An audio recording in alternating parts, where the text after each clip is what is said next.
큰 아버지 그런 거룩하사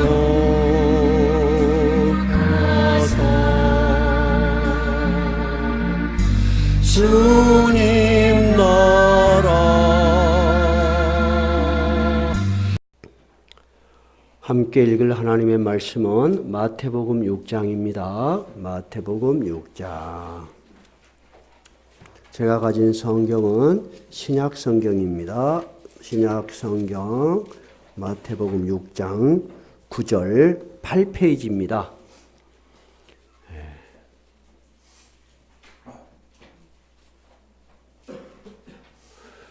우리가 구약 2번, 신약 2번, 그리고 이제 지난달부터 주기도문 2번 그렇게 하기로 했습니다. 6장 9절부터 한번 읽어보도록 하겠습니다. 제가 한 절, 여러분들이 한 절, 그렇게 해서 13절까지 짧으니까 같이 읽어도 좋겠습니다. 9절부터 같이 읽겠습니다.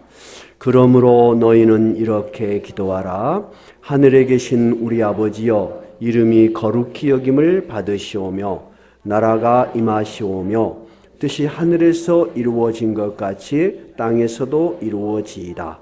오늘 우리에게 일용할 양식을 주시옵고 우리가 우리에게 죄 지은 자를 사하여 준 것 같이 우리 죄를 사하여 주시옵고 우리를 시험에 들게 하지 마시옵고 다만 악에서 구하시옵소서. 나라와 권세와 영광이 아버지께 영원히 싸움나이다. 아멘. 작년 9월에 전 세계를 울린 하나의 사진이 인터넷에 떴습니다. 제가 기억하기는 작년 9월로 기억하고 있는데요. 터키 해변에 5살 먹은 어린 아이가 6살이었군요. 6살 먹은 어린 아이가 백사장에 밀려와서 엎드려서 죽어있는 사진을 제일 처음 본 경찰관이 사진에 찍었어요. 그리고 너무나 자기도 가슴이 아파서 이 비극을 전 세계에 알리고 싶다. 그래서 인터넷에 올려서 모든 사람들이 이 난민 문제에 대해서 다시 한번 생각하는 계기가 되었어요. 이 꼬마 아이는 시리아의 내전을 피해서 온 가족이 조그만 고무보트를 타고, 그 고무보트가 얼마나 취약합니까? 조금만 파도가 쳐도 뒤집혀 버리는데 탈출을 하다가 고무보트가 뒤집혀서 죽은 사람 중에 하나였어요. 이름은 아일란 쿠르디라는 아이입니다. 근데 이 아일란의 시신을 제일 처음 발견하고 안아 올렸던 지플락이라는 경사가 아이를 본 순간 6살인 자신의 아들 생각이 나서 이루 말할 수 없이 고통스러웠다 하고 심경을 같이 써서 올렸어요. 이 사진을 보면서 전 세계가 눈물을 흘렸습니다. 그러면서 나라가 없다는 거, 나라가 가난하고 나라에 내전이 있어서 국민들을 지켜주지 못하고 오히려 국민들이 나라를 피해서 이 조그만 보트에 생명을 의지하고 다른 나라로 떠돌아다니는 거죠. 그것이 얼마나 비참한 현실인가를 다시 생각하면서 그동안의 난민에 대해서 전부 거부르고 받지 않고 경계선 밖에 못 들어오게 했던 전 세계가 다시 한번 문호를 개방했어요. 그리고 특히 독일은 굉장히 많은 난민을 받아들여서 너무나 많은 난민들이 갈 뿐만 아니라 거기에 또 이 IS 대원들이 또 합류를 해서 가서 테러를 일으키니까 굉장히 골머리를 앓습니다. 인도적으로는 받아들이고 싶은데 현실 자기 나라도 지금 청년들이 취업이 안 되는 게 국제적인 현상이에요. 자기 나라도 살기 힘든데 이 난민을 받아들여서 감당하기가 어려운 현실 앞에서 골머리를 지금 앓고 있습니다. 결국 이들은 무엇이 없는 것이죠? 이 난민들은 자기를 보호해 줄 나라가 없다는 것입니다. 그러면 우리 예수님께서 주기도문을 가르치실 때 너희들은 기도를 어떻게 생각하면서 하느냐 하면서 잘못된 기도를 먼저 말씀하셨어요. 잘못된 기도는 어떤 기도였다고요? 사람에게 보이려고 하는 기도. 그것은 네가 처음부터 마음속에서부터 사람을 의식하고 하는 기도야. 하나님을 의식하지 않는 기도인데 하나님은 영적인 존재야. 이미 네 마음을 다 알고 있는데 그 기도는 하나님하고 관계가 없어. 네가 기도를 막 쉽게 했다면 이미 사람들에게서 참 기도 잘한다 상 받았을 거 아니냐. 그러므로 너는 이미 상을 받았느니라. 하나님과는 관계가 없는 기도라고 우리 지난주 배웠어요. 두 번째 하지 말란 기도는 뭐였죠? 중언부언하지 마라. 의미 없는 말을 수없이 한다고 해서 너 그것이 공적이 되고 하늘까지 닿아서 옛날에 우리 이제 동화 같은 거 보면 아침에 물 떠다 놓고 막 다양한 말을 하죠.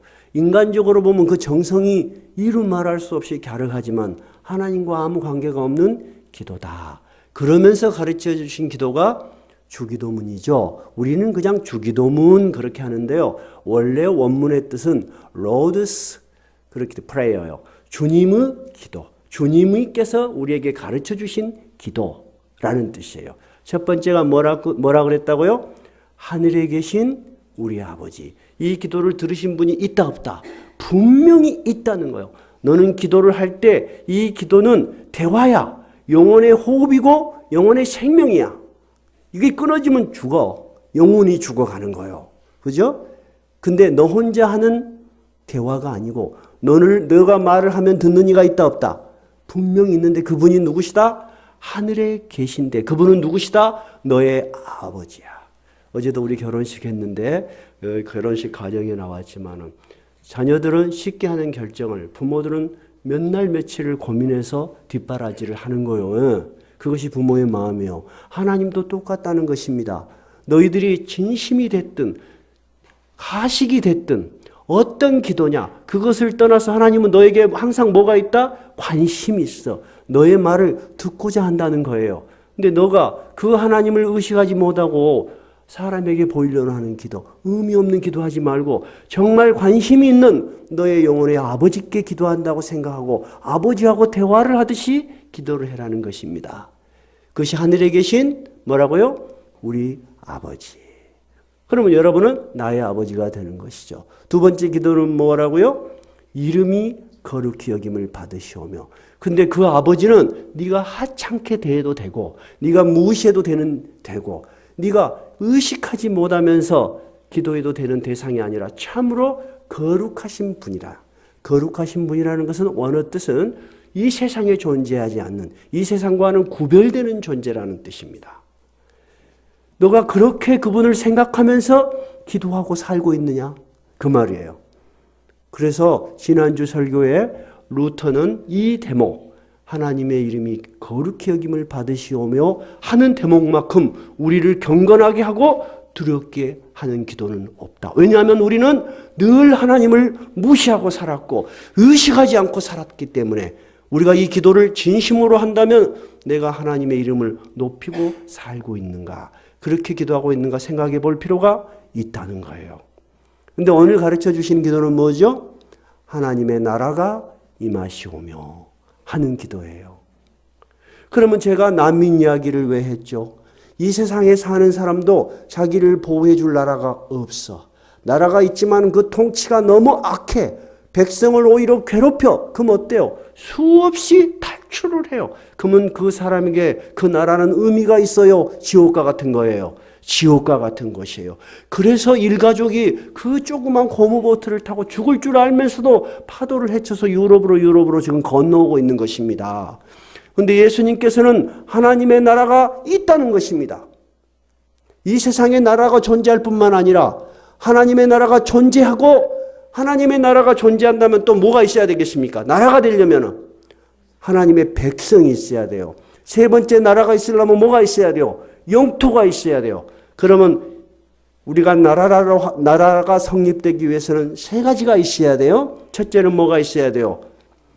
국민이 있어야 돼요. 두 번은 영토가 있어요. 세 번째는 주권, 즉 통치력이 있어야 돼. 통치력이 있어야 돼. 우리가 일제시대에 왜 독립군들이 온 가족이 몰살될 줄 알면서도 독립운동을 했죠. 우리에게는 백성도 있었고 영토도 있었는데 뭐가 없었습니까? 주권이 없었단 말이에요. 통치력이 없었어. 우리를 지배한 사람이 누구요? 일본 사람이단 말이야. 자존심 강한 한국의 선비들이, 그 사람들이 글만 알던 사람이요. 그 사람들이 왜 목숨을 걸고 독립운동을 했어요? 우리를 왜 남의 손에 의해서 다스림을 받느냐 하는 거예요. 그러면 하나님의 나라도 이것이 문학적 표현이 아니고 종교적 위로가 아니고 진정으로 우리에게 의미가 있어야 된다면 세 가지가 있어야 되겠네요. 그렇죠? 첫째는 뭐가 있어야 돼요? 백성이 있어야 돼요. 근데 백성이 어디 있어요?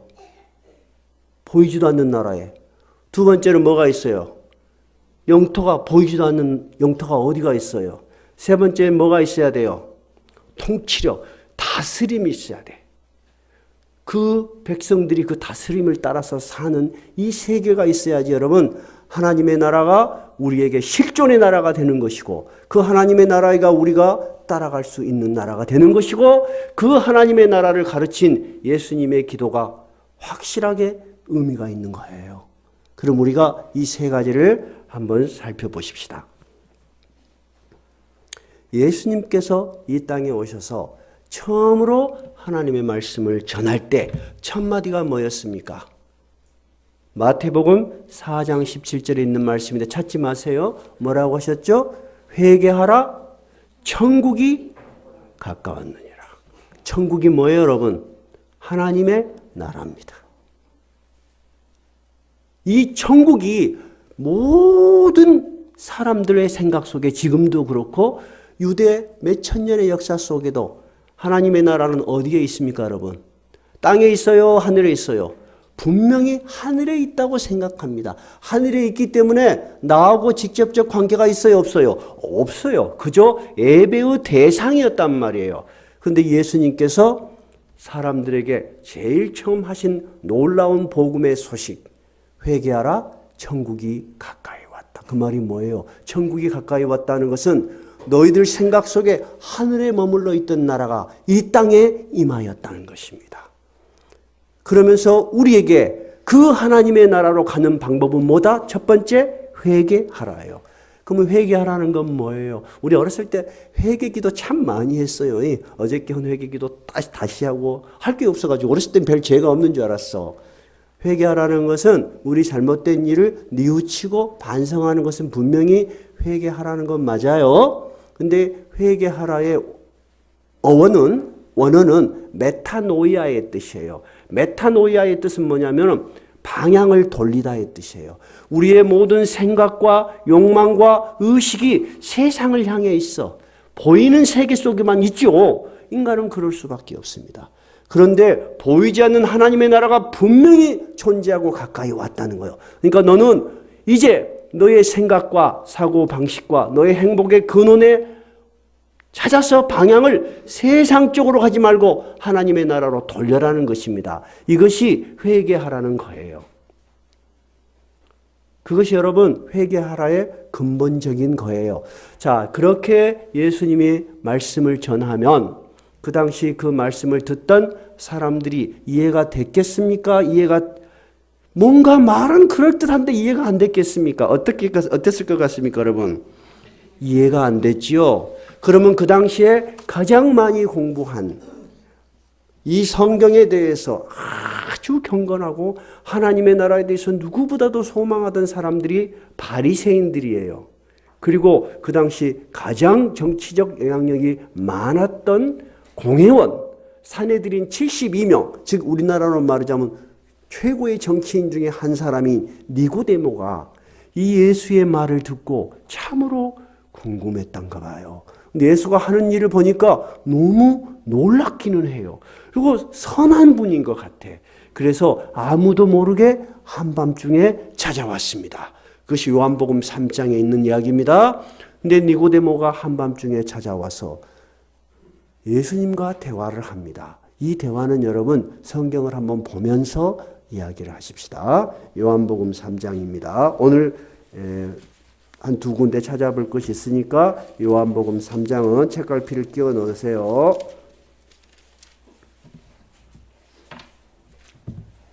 요한복음 3장 145쪽입니다. 145쪽. 다 찾으셨어요? 자, 우리 3장 1절만 한번 읽어볼까요? 시작. 그런데 바리새인 중에 니고데모라 하는 사람이 있으니 유대인의 지도자라. 그가 밤에 예수께 와서, 여기까지만 해도 이제 이야기가 어떻게 진행되는지 알겠죠? 이 사람이 왜 밤에 왔을까요?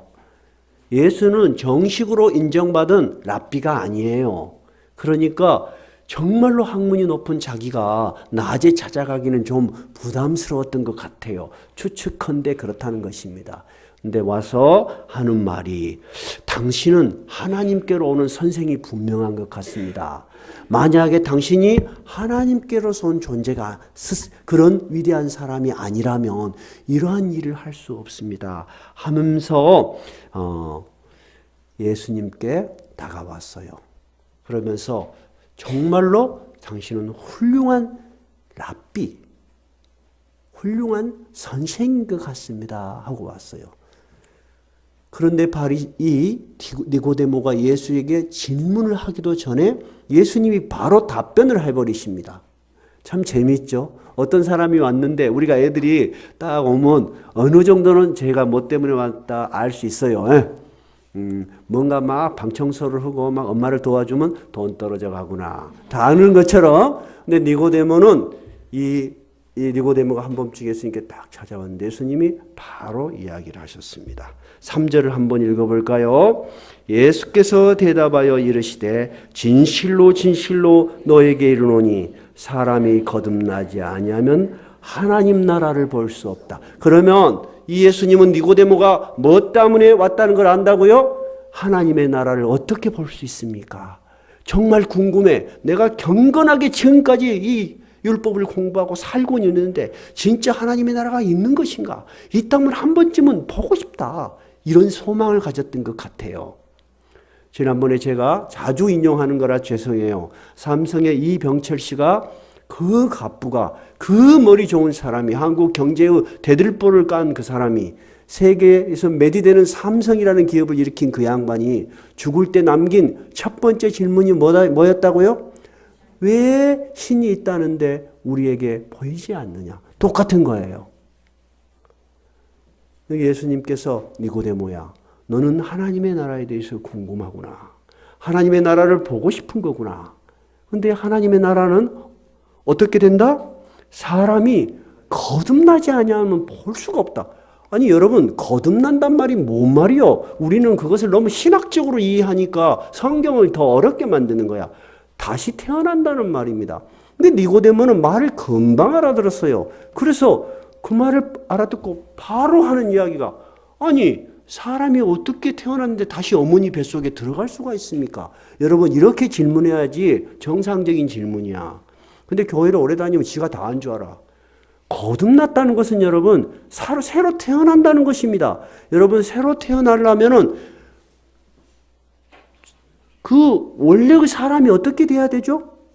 죽어야 되는 거예요. 그리고 뭐를 얻어야 되죠? 새로운 생명을 얻어야 되는 이 두 개를 이해를 해야 돼요. 지금 니고데모가 이해 못하는 것이 여러분 너무 정상이고요. 이해를 잘한 척하는 여러분이 너무 무식한 거예요.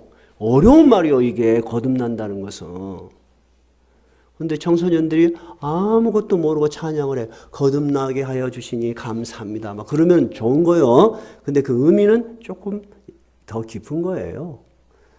니고데모가 이렇게 학식이 많은 사람이 어떻게 다시 어머니의 뱃속에 들어갈 수가 있습니까? 라고 물어보니까 예수님께서 5절입니다. 5절 한번 읽어볼까요? 예수께서 대답하시되 진실로 진실로 너희에게 이르노니 사람이 물과 성령으로 나지 아니하면 하나님 나라에 들어갈 수 없느니라. 계속 읽읍시다. 육으로 난 것은 육이요 영으로 난 것은 영이니 내가 너에게 거듭나야 하겠다는 말을 놀랍게 여기지 말라.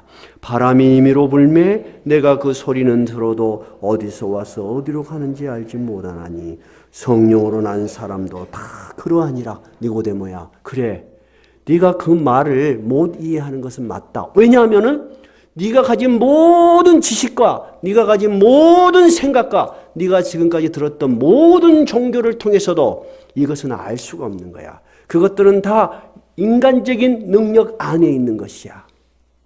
알 수가 없다는 거예요. 이것을 알기 위해서는 하나님의 나라를 볼 수 있고 들어가기 위해서는 어떻게 새로 태어나야 된다고요? 물과 성령으로.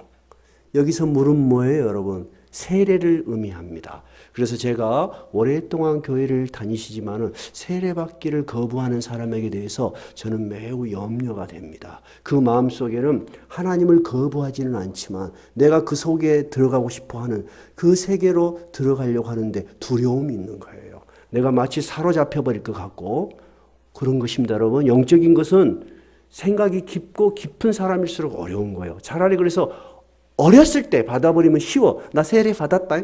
그 자랑스럽게 생각할 수 있어요. 근데 나이가 들면요, 두려운 거예요. 그러지만 그 고비를 넘어가야 돼요. 왜? 예수님께서 말씀하셨어요. 하나님의 나라를 볼 수 있고 들어가기 위해서는 첫째 뭘로? 물로. 물이라는 건 뭐요? 저 예수 믿기로 했습니다 하고 모든 사람 앞에서 하나님 앞에 무릎을 꿇는 거예요. 하나님 앞에 무릎을 꿇지 않고 전 인격이 굴복되지 않으면 여러분, 신앙은 항상 나에게 고통으로 다가오기도 하고 때로는 위로가 되기도 하고 그래서 혼돈을 일으키는 것입니다. 그런데 어렸을 때부터 세례를 받은 사람들은 어때요? 이미 받아버렸기 때문에 거부는 할 수 없어요. 부인하지 않는 이상은 그 사람이 어떻게 살든지 다시 세례 받아라 하지는 않습니다. 그러나 그들은 그 가치에서 벗어나 보려고 오히려 목사님 아이들이 신앙을 갖기가 어렵습니다. 의외로 할 수 없이 어렸을 때는 같이 예배 들어요. 근데 점점 내가 대학교만 가보라. 영원히 집에 안 와버린다. 저는 그런 애들 너무 많이 봤어요. 너무 많이 봤어요. 전에도 한번 이야기했죠. 우리 신학교는 이제 그래도 목회자 자녀들이 오는 경우가 아무래도 있어요. 근데 어떤 이제 청소년 교육을 잘 시키는 이제 전도사님이 간증을 했어요. 그 세계 우리나라에서 유명해. 얼마나 청소년 교육을 잘 시키는지. 근데 자기가 이제 이렇게 신학교를 나와서 이제 청소년 사역을 전문가야. 근데 막 지키고 있는데 어느 교회에서 초청을 해서 어떤 권사님이 오더니 자기를 껴안고 눈물을 흘리면서 무슨 전도사님 정말 하나님이 살아계신 게 분명합니다. 그래서 자기는 누군지 몰랐대요. 옛날 자기 어렸을 때 그 교회 성도였어. 집사님. 근데 이 전도사가 얼마나 목사를 괴롭히고 성도들한테 손가락질 받았는지 하면 쟤는 사람도 안 될 놈이라 했다는 거야. 근데 당신이 정말로 다시 전도사가 돼서 이 당신과 같이 말 안 듣는 애들을 하나님의 나라로 영접하기 위해서 이렇게 잘 인도하는 걸 보니까 하나님이 살아계신 게 분명합니다. 그랬다는 거야. 그만큼 자기는 강한 반발을 가지고 있었다는 거예요. 왜 그러냐면은 오늘 아버지가 성경 한 장을 외워라 그런대요. 예를 들어서 주일날에 그럼 못 외운 놈은 밥을 안 줘버려. 그러니까 밥을 한 그릇 먹으려면 외워야 돼. 그러니까 하나님의 말씀으로 들리지 않고 이것은 생존 투쟁이야. 먹기 위해서는 외워야 된다. 그러니까 하여튼 내가 이제 아버지하고 멀어져만 봐봐라. 나는 성경 외우지 않고 밥을 한번 자유스럽게 먹어볼란다. 이것이 소망이었는지는 모르겠어요. 그래서 그렇게 어긋났더래요. 근데 결국은 하나님께서 그 손길을 놓지 않으시는 거란 말이죠. 하나님의 나라의 통치가 계속되고 있는 거예요. 그냥 인간이 발버둥 칠 뿐이에요. 그죠? 그러니까 니고데모에게 하는 말이 니고데모야. 사람의 이성과 사람의 능력 안에서 이해할 수 없는 나라다. 이 하나님의 나라는. 이 하나님의 나라는 온 인격이 굴복해서 네가 하나님께 돌아가겠노라고 선언을 할 때 시작하는 나라고, 두 번째 성령으로 거듭나야 돼. 네 마음속에 하나님의 영이 들어가서 하나님의 영이 너를 움직이고 네가 그 하나님의 영에 따라서 감동이 되고 기뻐하고 찬양하며 살 때 네 마음속에 네가 하나님의 나라를 볼 수 있다는 거예요. 그러니 여러분은 얼마나 축복받은 사람이야. 내가 봤을 때 여러분은 하나님의 나라를 경험한 사람들이야. 왜 경험한 사람들이냐면은 좋은 교회를 찾아서 헤매고 다닌다는 것 자체가 여러분 그 진리의 맛을 안다는 거예요. 맛을 안다는 거예요. 그래서 제가 여러분을 애사롭지 않게 보는 거예요. 특이한 사람들이다. 보통의 사람들은 교회를 선택할 때 어떻게 하죠? 편한 교회, 나에게 간섭하지 않는 교회, 그 다음에 문화적으로 즐길 수 있는 곳. 제가 다닌 모교도 큰 교회라 그랬죠? 그 모교회가 시끄러워서 교회를 옮기는 젊은 사람들이 있는데, 첫째, 그 바이올린 하는 사람은 바이올린 하는 교회로 가더라고요. 거기 가서 합주단 하려고. 어떤 사람은 찬양을 좋아해서 찬양 부르는 걸 좋아한다고 하고, 그건 어쩔 거예요. 다 취향이요. 근데 여러분처럼 하나님의 말씀을 따라서 사는 사람들은 참 드뭅니다. 귀합니다. 옛날에 서학자 권사님이 아버님 돌아가셨을 때 제가 너무너무 여러분들이 고생을 막 하시는 걸 싫어해서 제가 또 밤 이야기가 나왔습니다. 못하게 해보려고 우리 서학자 권사님한테 권사님 힘 안 드세요? 근데 서학자 권사님 뭐라고 한줄 알아요? 목사님 말씀만 바르면 저희들은 어떤 것도 고생 아니에요. 전 깜짝 놀랐어요. 근데 서학자 권사님만 그런 게 아니에요. 김양자 권사님 모두가 그래. 특이한 사람들이요. 나 그래서 손을 들었어. 밥하시오. 정말 고마워요. 하나님의 말씀이 가장 1번이라고 생각하는 사람들이 여러분 의외로 적습니다. 그런데 성령의 작용은 하나님의 말씀과 관계없이 오지 않습니다. 하나님의 말씀이 전해질 때 하나님의 말씀 속에는 뭐가 있다고요? 뭐가 있다고 그랬죠? 능력과 성령과 큰 확신이 있는 거예요. 그 말씀을 통해서 영혼이 거듭나는 것이고 그 영혼이 변화되는 거예요. 그러니까 여러분 예수님께서 하시는 말씀 물과 성령으로 거듭나지 아니하면 하나님 나라를 볼 수 없다는 말이 이해되십니까? 자, 그렇게 말하니까 니고데모가 이해를 했어요? 못했어요? 못했습니다. 그래서 예수님이 8절 바람이 임의로 불매. 임의가 뭐예요? 마음대로 불어. 여러분 바람이 어디서 시원하게 바람이 오면 바람 부는 걸 느껴요? 못 느껴요? 느끼죠? 근데 그 바람이 어느 방향에서 어디서부터 시작했는지 알아요? 몰라. 여러분 나비 효과라는 것을 아세요? 아프리카에서 나비 한 마리가 날갯짓을 하면은 그 바람이 파동을 타고 아시아의 기후에 영향을 준답니다. 그만큼 모든 건 연결되어 있는데 네가 이 바람이 어디서부터 시작했는지 알 수 없다. 성령으로 난 사람은 다 이러하니라. 참으로 신비한 하나님의 능력으로 너희들이 하나님의 백성이 된다는 것입니다, 여러분. 하나님의 나라를 볼 수 있고 하나님 나라에 들어갈 수 있고 하나님의 백성이 된다는 것입니다. 그러니 여러분은 모두 신비한 하나님의 능력으로 오늘 이 자리에 오신 것이고 하나님의 백성이 된 거예요. 여러분 받아들이십니까? 그러면 여러분 옆에 사람에게 이렇게 말씀해 주세요. 당신은 참 신비한 사람입니다. 해보십시오.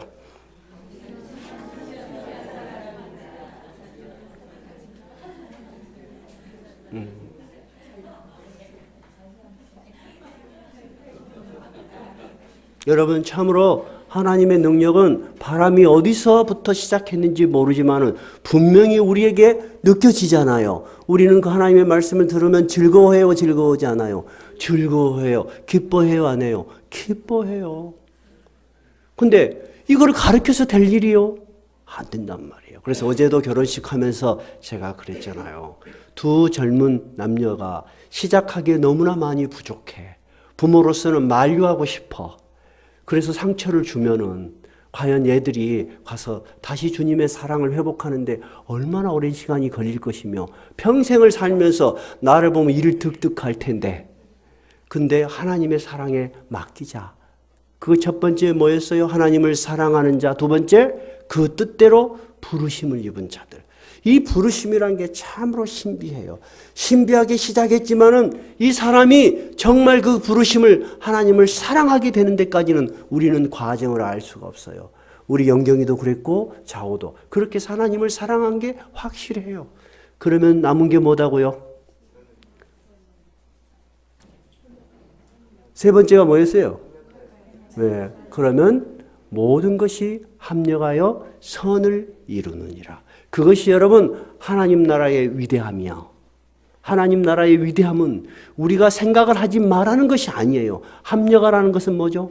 네가 좀 부족할 수도 있고 네가 실수할 수도 있고 네가 넘어질 수도 있고 네가 잘못된 길을 갔을 수도 있지만 하나님의 나라의 백성이라면 하나님이 그 모든 것을 다 뭘로 바꾸겠다? 선으로 바꾸겠다는 거예요. 그것이 나의 인생에도 일어났고 여러분의 인생에도 일어나고 있고 일어나야 하는 것입니다.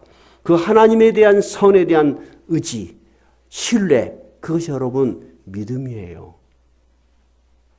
우리는 근데 항상 내 시야 속에서, 내 시각 속에서, 내 계획 속에서만 하나님의 나라를 제한해 버려요.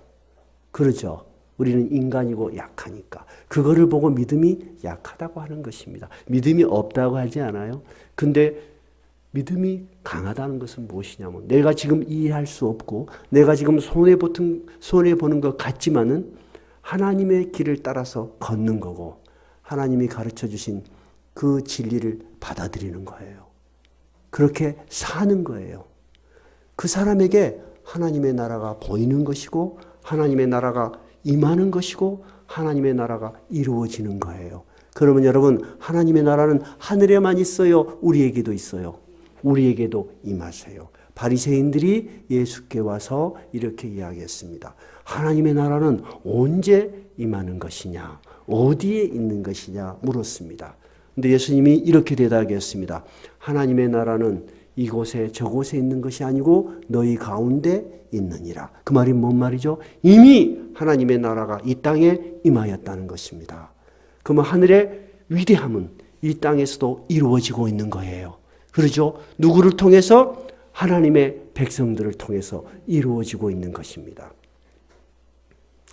예수님을 십자가에 죽이기 위해서 유대인들이 자기들의 손에 피를 묻히기가 싫었어요. 왜냐하면 예수가 너무 위대한 존재라 우리가 우리의 힘으로 얘를 죽여서는 밀란이 일어나고 오히려 뒤집힐 것 같으니까 어디로 끌고 갔어요? 로마의 법정으로 끌고 갔어요. 근데 로마의 법정에서 예수를 십자가에 못 박도록 마지막 결정을 한 사람이 누구예요? 빌라도입니다. 빌라도는 예수를 취조를 했지만은 죄가 없다는 걸 너무 잘 알았습니다.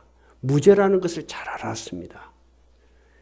그런데 이 유대의 지도자들이 이 예수를 자꾸 죽여주라고 하면서 내거는 죄목이 자기를 왕이라고 한다는 거야. 자기를 왕이라고. 여러분 왕이면은 누가 있어야지 왕이요? 백성이 있어야 돼. 그러면 진짜로 이놈이 그러면서 하는 말이 로마에 당신이 만약에 이 예수를 십자가에 죽이지 않으면 로마의 황제를 거스리는 것입니다. 무슨 말이냐면은 이 예수는 위험한 인물이라는 거야. 왕이라고 하기 때문에 밀란을 일으킬 수 있다. 그러면 네가 이거 책임을 어떻게 질래? 빌라도가 겁이 팍 나는 거예요. 잘못하면은 로마 본국에 투서가 들어갈 수 있어요. 밀란의 조짐이 있는데 예수가 자기를 왕이라는 사람이 있고 따르는 사람들이 있는데 빌라도가 놔줬다. 그러면 안 되니까 발버둥을 쳐요. 근데 자기 아내가 이렇게 메시지를 보내요. 사람을 보내서 마지막 재판날에 여보 그 선한 사람에게 당신은 상관하지 마시오. 제발 뭐라고 당신이 짐을 지지 마시오. 내가 저 사람 때문에 어젯밤에 굉장히 고통을 했습니다. 그렇게 이야기를 해요. 빌라도가 겁이 났겠어요? 안 났겠어요? 났어요. 근데 빌라도는 결국 예수를 십자가에 죽여라고 판결을 내렸어요, 여러분. 판결을 내렸다는 것은 뭐예요? 양심에 거스리는 행동을 했다는 거예요. 뭐 때문에 그렇게 했죠? 눈에 보이는 이익이 컸기 때문이에요. 그래서 빌라도가 예수께 마지막 질문한 게 뭐냐면 네가 진짜 유대인의 왕이냐? 그렇게 물어봅니다. 그러니까 예수님이 대답이 뭐라고 하냐면 내 나라는 이 세상에 속하지 않았다. 그러면 이 세상에 있는 나라요? 없는 나라요? 없는 나라잖아. 그러니까 빌라도가 이거 참 백성도 없고 밀란을 일으킬 소지도 없고 그러면 네가 왕이 아니냐? 확실히 물어봐요. 예수님이 뭐라 그래요? 내가 왕이다. 이게 무슨 말이요? 그러면서 예수님이 뭐라고 하냐면은 내 백성은 나는 진리를 증언하러 왔는데 이 진리를 믿고 따르는 사람들이 내 백성이다라고 했어요. 그럼 여러분 하나님의 백성이 아니요? 백성이요. 예수님의 말하는 나라는 이 세상에 있는 나라요. 분명히 하나님의 나라요. 하나님의 나라라는 거예요. 근데 그 백성이 있다는 거예요? 없다는 거예요? 있다는 거예요. 여러분이 진리를 사모하고 진리에 대해서 갈급해하고 진리를 사랑하시는 것은 여러분이 분명히 하나님의 백성이 분명합니다. 그렇죠? 근데 여러분 아까 난민 이야기를 했죠. 이 나라가 존재한다는 것을 우리가 분명히 알고 우리가 느끼는데 정말로 이 나라가 힘이 있어야 되겠어요? 없어야 되겠어요? 힘이 없으면 어떻게 되죠? 무슨 의미가 있겠습니까? 백성을 지켜주지 못하는데. 예수님께서 이 세상에 계실 때 놀라운 기적을 베풀었어요. 특히 눈 멀고 귀먼 귀신 들린 사람이 왔어요. 근데 예수님이 그 자리에서 고쳤어요. 사람들이 놀라는 거예요. 그러면서 야, 이 사람이 바로 구약 성경의 다윗의 자손, 그 메시아가 아니냐? 그러니까 바리새인들이 들어보니까 이해가 안 돼. 놀라운 능력은 받지만 자기들이 머리 숙여서 예배하던 그 하나님이라고 인정할 수는 없는 거예요. 그래서 이렇게 이야기를 해요. 저가 귀신의 왕 바알세불의 힘을 입어서 저런 능력을 베푸는 거야 하고 거부를 해요. 예수님이 그들의 생각을 아시니까 그들을 돌아보면서 물어보셨습니다. 내가 묻겠다. 이 세상에 나라가 있다고 하자. 근데 나라하고 싸우면 나라가 존재를 할 수 있겠냐? 무너지겠죠? 귀신의 나라가 있는데 귀신의 나라가 귀신의 나라하고 싸워가지고 저것끼리 싸울 수가 있겠냐? 여러분 싸울 수 있겠어요? 귀신의 나라끼리? 아니죠? 귀신의 나라와 귀신의 나라가 싸우지는 않을 것 아니냐? 그렇다면은 내가 귀신을 힘입어서 어떻게 귀신의 나라를 물리칠 수 있겠냐 그 말이에요. 그렇다면 나는 하나님의 성령의 능력을 힘입어 이런 능력을 행하고 있다면 하나님의 나라가 이미 임하였느니라. 여러분 지금 이 세상에는 예수님이 이 땅에 오실 때부터 하나님의 나라가 임하신 것입니다. 믿으세요? 하나님의 나라는 사람이 상상할 수 없는 능력을 가지고 있어요. 빌라도는 그걸 보지 못했어요. 그저 자기에게 있는 유대인의 총독이라는 자리가 내놓기가 너무 무서웠던 거예요. 근데 AD 36년 예수님이 돌아가시고 불과 몇 년도 되지 않았어. 유대에 반란이 일어나서 빌라도는 로마의 본국에 소환되었어요. 근데 전승에 의하면 그 배에서 자결해서 죽었다고 합니다. 근데 그 빌라도의 판결에 의해서 수많은 사람들의 비웃음에 의해서 십자가에 죽었던 예수는 죽음으로 끝났어요? 아니에요. 어떻게 되셨죠? 약속대로 부활하셨습니다. 그러면 이 하나님의 나라는 인간이 한 번도 해보지 못한 죽음을 이기는 힘을 가진 놀라운 나라예요. 이것이 여러분 하나님의 나라가 힘이 있다는 증거예요. 근데 정말로 그 무식한 제자들, 정말 하나님의 나라를 보지도 들어갈 수도 없었던 그 제자들, 예수님이 십자가에 돌아가실 때 다 도망갔던 제자들이 예수님이 부활하신 후에 약속대로 성령을 받았어요? 받지 않았어요? 받았어요. 베드로가 전도할 때 몇 명이 회개했다고요? 3,000명이 회개하고 세례를 받았어요, 여러분. 하나님의 나라는 놀라운 속도로 퍼졌어요. 그리고 로마는 망했지만은 하나님의 나라는 더 확대되었어요. 로마는 313년에 예수 믿는 사람을 한없이 죽여도 끝이 없는 거예요. 그래서 차라리 우리가 예수를 우리가 믿자 하고 국교가 되어버렸어요. 불과 300년 만에 하나님의 나라는 세워졌어요. 로마는 사라졌어요? 사라지지 않았어요? 사라졌어요. 그리고 로마 이후에 세계를 지배한 나라가 어디예요? 대영 제국의 국교가 뭐예요, 여러분? 기독교예요. 그 다음에 영국을 이어서 지금 세계 최대의 강국이 어디요? 미국의 대통령이 성경에 손을 얹고 선서를 합니다. 나는 신실하게 나라를 지키고 헌법을 수호할 것을 맹세합니다. 그러면 여러분 하나님의 나라는 눈에 보이지 않지만 강력한 힘이 있어요, 없어요? 힘이 있어요. 여러분은 그 나라의 백성이 되신 거예요. 근데 오늘 예수님께서 우리에게 가르쳐 주신 기도 뭐라고요? 나라가 임하시오며 하는 말은 뭐냐면 너의 기도를 통해서 하나님의 나라의 능력이 너에게 다가온다는 거예요. 너에게 임한다는 거예요. 네가 하나님의 백성됨을 네가 스스로 알 수 있다는 거예요. 그러니 여러분 오늘 예수님의 기도는 참으로 위대한 기도에 아니에요. 참으로 위대한 기도예요. 여러분 주기도문을 하나씩 배울 때마다 이 기도가 갖는 의미가 굉장히 깊죠. 그죠? 그래서 예수님이 하신 말씀이 오늘 이 기도는 너희는 이렇게 기도해봐 하고 우리에게 가르쳐 준 것이 아니고 이 기도를 통해서 하늘에 있는 하나님의 능력이 너에게 임하는 것, 이 땅에 임하는 것을 네가 경험할 것이다. 근데 너는 그것을 기도해라는 거예요. 너의 작은 기도의 손들도 많지만 먼저 전능하신 하나님의 그 나라와 그의 능력이 너와 너의 가족과 네가 생각하는 일과 계획과 너의 자녀들 위해 임하도록 네가 먼저 기도하라. 이 기도입니다. 오늘 우리가 예수님이 가르쳐 주신 위대한 기도를 생각하시면서 참 우리가 신비한 나라에 신비한 백성이 됐구나, 감사합니다 하면서 찬양을 부르셨으면 좋겠어요. 자, 주기도문 635장입니다.